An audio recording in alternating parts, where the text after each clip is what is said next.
Yusek Claire Castro, ang sabi niya, hindi lahat ng tao may karapatang magsalita. So guys, remember, kailangan nyo ng permission. Parang grade school lang. Ma'am, permission to speak, permission to talk. Parang gano'n ang mangyayari.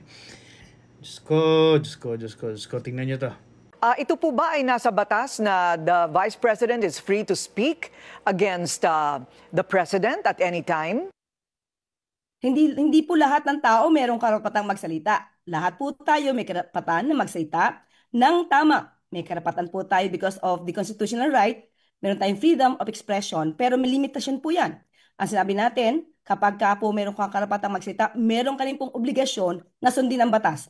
So kung ang paninira lamang ang gagawin niya, ito naman po ay maitutuwid natin sa pagsasabi ng katotohanan at mabatikos ang kanyang mga kasinungalingan.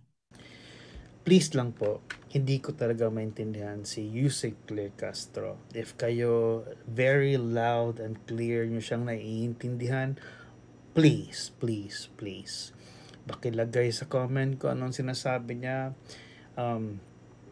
Sometimes di ko din alam if gusto ko ba siyang pakinggan or gusto ko siyang tingnan or hindi.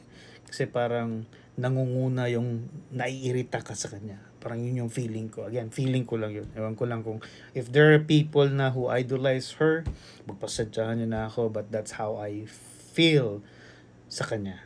Right? Kung ano-ano pinagsasabi. I mean, para sa akin lang yan, we do have a different different opinion or different feeling on how we, parang anong tawag ito, idolize people kung sabaga. Well, let me know. Baka malay nyo mag-change yung feeling ko sa kanya. For now, that's it. Cheers, bye.